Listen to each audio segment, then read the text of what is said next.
Hey everybody, welcome back to a little session with me.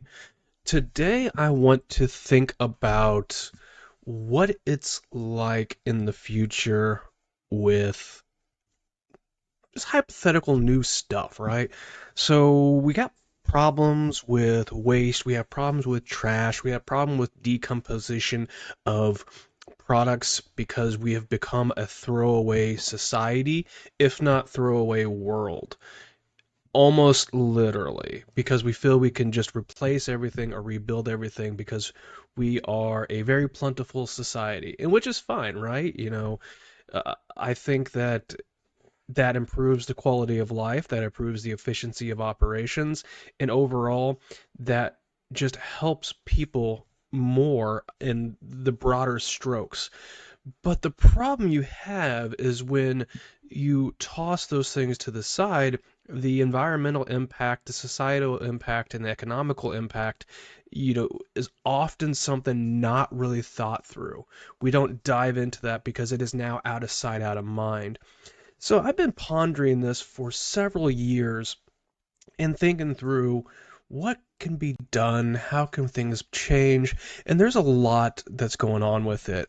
Flashback 5 years ago, I threw out an idea. It's like, what happens if we can manipulate hemp to make a plastic out of hemp? So it's not really a plastic, but it'd be like I forgot the name of it right now off the top of my head, but we build that out of hemp, and then we have that ability to break down those plastics, or we develop a plastic that can be consumed by microbes or worms or what have you, and that is actually something that is in works now, right? Like, that's developing.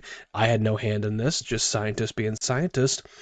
That's what we're working towards, is that future of that, and that's just one thing, right? So packaging is a whole nother thing.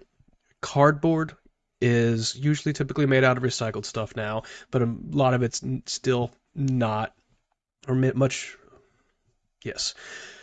So what happens with cardboard, packaging, foam, plastics, right? We used to have those little bubble poppers that we used to love because when you popped them, it made a noise, and now that's all gone, because now it's just big air pockets that would not really be as fun. So that's sad because those were fun to pop. Anywho, so you have all that plastic material, foam material, and this stuff does not break down very well. So you could take that and you can build this new thing where the plastic is now able to be biodegradable through some type of chemical breakdown process, or a natural microbe worm type situation.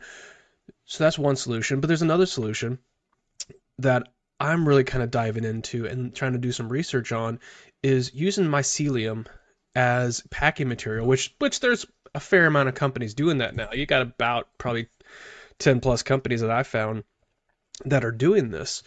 And as those companies come on board, it's going to drive the price down through innovation, because the problem right now is with mycelium packaging is you have to send them a CAD model of kind of what you're trying to package, and then they would build a little insert into a cardboard box to hold that, to house it. So that is it's on its way. That's what it's working on. People are improving that process daily. But going one step further is like, how do we take that with more efficiency? So moving that into restaurant-based products. Not saying eat mycelium. What I'm saying is, what if we can convert plastic and styrofoam to go boxes with mycelium boxes, right? The problem there that I've kind of found and ran into and through the thought process is mycelium breaks down depending on how it's grown, how it's cured, how it's baked, within a couple weeks, right? So we'd have to be very fast on delivering to these restaurants as necessary.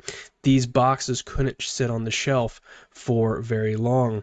So some of the things I'm thinking through on how that works is, what if we were able to genetically modify the mycelium to have a breakdown component, which would be soil. right? So something that is common in the microbial soils breaks down the mycelium only when it comes into contact with that, or some type of enzyme that is naturally found within compostable material or landfills, so that when it gets there, it breaks down within a week or two. How does that work? How does that break down? So now I'm looking into genetic engineering and doing some research because I am a glutton for punishment. So that's what I'm thinking through is like, how do we reduce these waste items that take forever to break down and allow them to break down more naturally? And what is the side effect of that?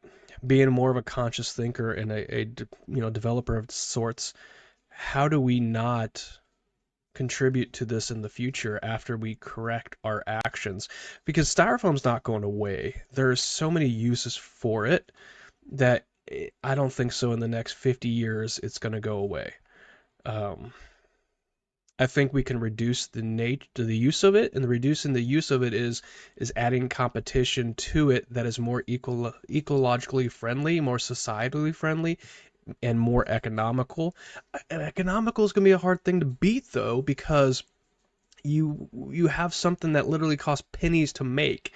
So you think of a styrofoam packaging or styrofoam plate or styrofoam to go box. I mean, those are pennies, 10 cents, 15 cents a piece. How do you compete to that when it takes 2 weeks to grow a mold for your packaging or for whatever, and then you have the items that have the breakdown, the longevity of it, right? Because if you ever worked in a restaurant, those things are bought in bulk and they sit on shelves for months, maybe years. So how do you break that down to break it down in the sense of how do you fix these problems to make that competitive and easy to manage, right? And then this doesn't even go into the waste idea of consumer waste and how we overproduce, um, and then we overproduce. This drives the demand down, and then so we just sell things dirt cheap, in bin stores and all of this stuff. And then when talking produce, talking agriculture, we vastly overproduce there. We overeat, or we provide too much to people and they don't eat enough, and then they have waste, what have you, right? So there's waste all the way down. Turtles all the way down. So what happens in that situation if we can fix or manipulate some of these things to not be so wasteful and recirculate this around, you know?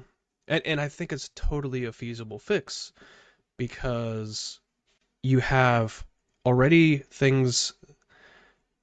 I don't want to get into the idea too much because I'm not fully there to discuss it, but like you have trash now. People come around, pick up your trash once a week or more.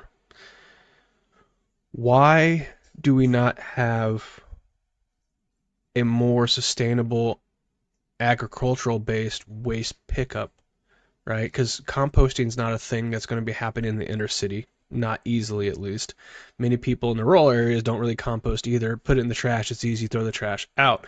How do we make it easier to have recycling but for compost, and then also food delivery, right? So we already hitting these logistics things up. Everybody comes by once a week anyways.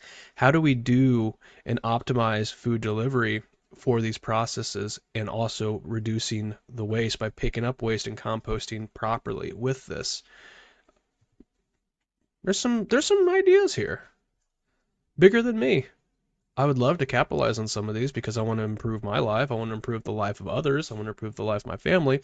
But this is a bigger problem than just that. This is a societal thing that we need to evaluate and try to understand how to bring this to the broader audience.